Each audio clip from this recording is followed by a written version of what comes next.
महाभारत में अश्वत्थामा ने अपने ब्रह्मास्त्र का संधान कर सीधा अर्जुन की ओर छोड़ दिया और अर्जुन ने भी ब्रह्मास्त्र को अश्वत्थामा की ओर छोड़ दिया। तभी ऋषिवर ने अपने दोनों हाथों से ब्रह्मास्त्र को रोक लिया और पृथ्वी को विनाश से रोक लिया। परंतु इसके पहले अश्वत्थामा दुर्योधन के पास आता है और दुर्योधन की यह दशा देख वह रो पड़ता है। तभी दुर्योधन कहता है, हे अश्वत्थामा, रो नहीं बल्कि मुझे बधाई दो, क्योंकि मैं भी पांडवों की कपट के वजह से ही इस अवस्था में हूँ। परंतु जब मैं जीवित हूँ तब तक ये युद्ध समाप्त नहीं होगा। मैं तुम्हें कौरव सेना का सेनापति बनाता हूँ। और तभी अश्वत्थामा पूछता है, क्या आदेश है राजन? दुर्योधन कहता है, हे अश्वत्थामा, मुझे पांडवों के कटे हुए सर दिखला दे। मैं अपने जीवन की डोर को तब तक कस के पकड़ के रखूंगा। और अश्वत्थामा प्रणाम करके वे तीनों कुलगुरु कृपाचार्य, अश्वत्थामा और कृतवर्मा कहते हैं, हे राजन, हम इसी समय पांडवों की शिविर की ओर आक्रमण करके पांडवों का विनाश कर देंगे। और उसी रात्रि वह पांडवों की शिविर में जाते हैं और अश्वत्थामा अपने तलवार से शिविर को काट कर पहले धृष्टद्युम्न की शिविर में जाते हैं, जहां धृष्टद्युम्न सो रहा था। ये वही धृष्टद्युम्न था जिसने द्रोणाचार्य को निहत्थे मारा था। और अश्वत्थामा अपनी तलवार से धृष्टद्युम्न को वध कर देता है और छाती में तलवार डालकर वह वीर गति को प्राप्त होता है। उसके बाद अश्वत्थामा जहां पांडव सोए हैं वह शिविर में जाते हैं और जाने के बाद अपने भयंकर क्रोध से अपने बाण का संधान कर एक एक पांडव को एक एक बाणों से उसका वध कर देते हैं। वध करने के बाद अश्वत्थामा को एक शांति मिलती है और वह शिविर से बाहर निकलते हैं। और उसके बाद तीनों ही योद्धा पांडव शिविर की ओर भीषण बाणों को छोड़कर पांडव सेना में हड़कंप मचा देते हैं। और उसके बाद अश्वत्थामा जब दुर्योधन के पास आया तब दुर्योधन का वध हो चुका था और दुर्योधन वीर गति को प्राप्त हो गया था। तभी अश्वत्थामा यह कहता है, हे मित्र, यदि कुछ देर ठहर जाते तो मैं तुम्हें पांडवों के मृत्यु का समाचार सुनाता। अश्वत्थामा दुर्योधन को अग्नि देकर ऋषि की ओर चले जाते हैं और ऋषिवर को यह कहते हैं, हे ऋषिवर, मैं प्रायश्चित्त करना चाहता हूँ, क्योंकि मुझसे जघन्य अपराध हुआ है। तभी ऋषिवर कहते हैं, हे अश्वत्थामा, तुमने जिनका वध किया वे तो द्रौपदी पुत्र है, पांडव तो अभी जीवित है। यह सुनकर अश्वत्थामा क्रोध में फिर ऋषि से कहते हैं, हे ऋषिवर, तब तो मुझे आज्ञा दीजिए कि मैं पांडवों के वध के उपरांत ही प्रायश्चित्त करूंगा। और इधर द्रौपदी अपने पांचों पुत्रों के साथ विलाप कर रही थी, जो वीर गति को प्राप्त हुए थे, और पांडवों को यह पूछ रही थी, ये वाण किसके है, किसने मेरे पुत्रों का वध किया है। अर्जुन उस वाण को देखकर पहचान जाते हैं और कहते हैं, हे द्रौपदी, यह वाण गुरुपुत्र अश्वत्थामा के है। तब द्रौपदी यह कहती है कि मुझे अश्वत्थामा का शव चाहिए। जब तक तुम अश्वत्थामा का शव नहीं लाओगे, तब तक मैं अपना विलाप बंद नहीं करूंगी। मैं अपने पुत्रों के पास इसी तरह बैठे रहूंगी।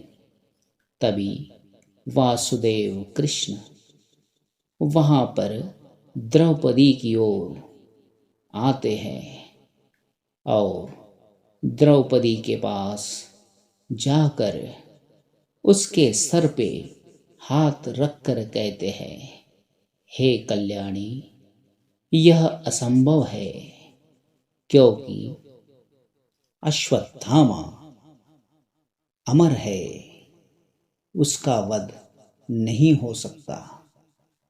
परंतु फिर भीम कहता है, तुम यही प्रतीक्षा करो द्रौपदी, मैं उसे यहीं ले आता हूँ, फिर चाहे तुम कोई भी दंड दे दो। पांचों पांडव यह ऋषि के आश्रम में आ जाते हैं और कहते हैं, हे अश्वत्थामा, ऋषिवर के पीछे ना छुप कर सामने आ।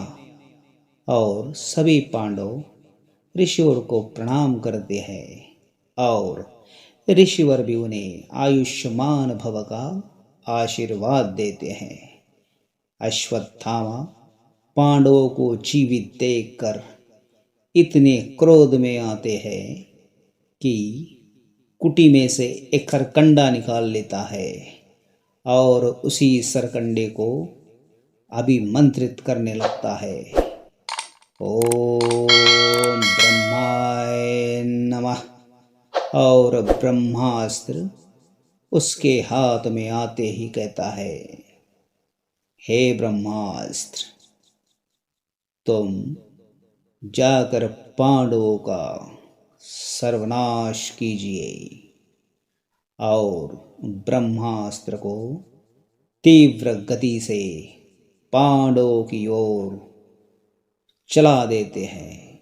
वह ब्रह्मास्त्र आता देख वासुदेव कृष्ण अर्जुन से कहते हैं, अर्जुन, विलंब न करो, ब्रह्मास्त्र का संधान करो और अश्वत्थामा के ब्रह्मास्त्र का उत्तर दो।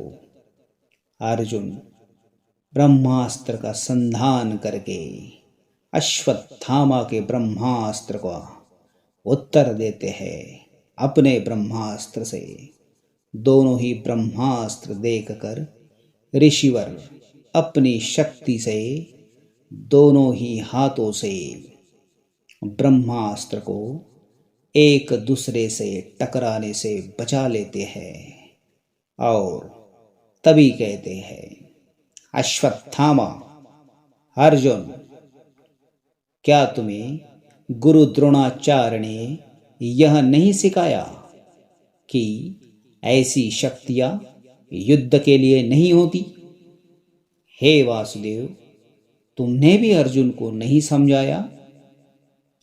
यह अस्त्र वापस लौटा लो और अर्जुन ऋषिवर को प्रणाम करके अपना ब्रह्मास्त्र वापस लौटा लेते हैं। और तभी ऋषिवर कहते हैं, हे अश्वत्थामा, क्या सोच रहे हो? अपने अस्त्र को लौटा लो। क्या तुम्हें तुम्हारे अस्त्र की शक्ति भी नहीं पता? इसलिए अपने अस्त्र को लौटाओ। हे ब्राह्मण, अपने अस्त्र को लौटा लो। और अश्वत्थामा ऋषिवर को कहता है, हे ऋषिवर, मुझे इस अस्त्र को लौटाना नहीं आता ऋषिवर। और ऋषिवर और क्रोध में आते हैं, यदि लौटाना नहीं आता मूर्ख, तो फिर इस अस्त्र को क्यों चलाया? क्या तुम्हें इस अस्त्र की शक्ति का अनुमान है? क्या ब्रह्मदेव को फिर से सृष्टि का निर्माण करना होगा? इसलिए अस्त्र की दिशा बदल। और तभी अश्वत्थामा कहता है, हे ऋषिवर, यदि ये ब्रह्मास्त्र पांडवों का वध नहीं कर सकता, तो मैं अपने अस्त्र की दिशा अवश्य बदलूंगा। परंतु हे ऋषिवर, यह ब्रह्मास्त्र जाएगा तो फिर भी पांडवों की ओर ही। यदि पांडव को नहीं मार सकता, तो उनके बीज को अवश्य नष्ट कर दूंगा। और अश्वत्थामा अपने ब्रह्मास्त्र को सीधा उत्तरा की गर्भ की ओर छोड़ देता है। और वह ब्रह्मास्त्र उत्तरा के गर्भ की ओर जाकर उत्तरा के गर्भ में जो शिशु है, वह शिशु मृत हो जाता है। इससे उत्तरा अत्यंत पीड़ित हो जाती है। इधर वासुदेव कृष्ण महाभयंकर क्रोध में आकर कहते हैं, हे अश्वत्थामा, तुम एक बहुत ही घिनौने व्यक्ति हो, जो कीचड़ को भी मैला कर दे। हे अश्वत्थामा, यदि तुम सोचते हो कि ब्रह्मास्त्र का दुरुपयोग करके तुम उत्तरा के गर्भ में रहने वाले शिशु का वध कर सकते, तो उसे कोई जीवित नहीं कर सकता। आज मैं वासुदेव कृष्ण उसे जीवन दान दूंगा। और तुम्हारे मस्तक पर जो ये मणि है, वहां एक घाव होगा, जो घाव रिश्ता और टिसता रहेगा। समय की अंतिम सीमा तक तुम ऐसे ही भटकते रहोगे। और वासुदेव कृष्ण कहते हैं, हे बड़े भैया, अश्वत्थामा से मणि निकाल लो। तभी अश्वत्थामा कहता है, हे वासुदेव, मैं स्वयं ही निकाल देता हूँ। अश्वत्थामा मणि निकालकर वह मणि वासुदेव कृष्ण के पास देने लगते हैं और भगवान वासुदेव से विनती करते हैं, हे वासुदेव, मुझे क्षमा कर दीजिए। आप ये मणि ले लीजिए और अपना श्राप वापस ले लीजिए। परंतु वासुदेव कहते हैं, यह तो तेरे कर्मों का भुगतान है अश्वत्थामा, भुगतान है। इधर अभिमन्यु की पत्नी उत्तरा बहुत ही पीड़ित और दुखी थी और कहती है, हे मामा श्री, मेरे जीवन की अंतिम ज्योत भी बुझ गई है। तभी वासुदेव कृष्ण कहते हैं, हे पुत्री, सूरज की कभी कोई मृत्यु नहीं होती, इसलिए चिंता ना करो। और वासुदेव कृष्ण अपनी शक्ति से कहते हैं, जागो हे परीक्षित, जागो। और वासुदेव कृष्ण उसे जीवन दान देते हैं और उत्तरा के चेहरे पर मुस्कान आती है और सारे पांडव भी यह देख उत्साहित होते हैं कि अभिमन्यु का पुत्र अब जीवित हो चुका है। दोस्तों, यदि आपको हमारा चैनल अच्छा लगता है तो प्लीज़ लाइक एंड सब्सक्राइब कीजिए, बेल आइकॉन का बटन दबाइए दोस्तों, और यह वीडियो अपने दोस्तों, मित्रों और रिश्तेदारों को शेयर कीजिए। Thank you for this watching this video दोस्तों। जय श्री कृष्ण, जय श्री कृष्ण।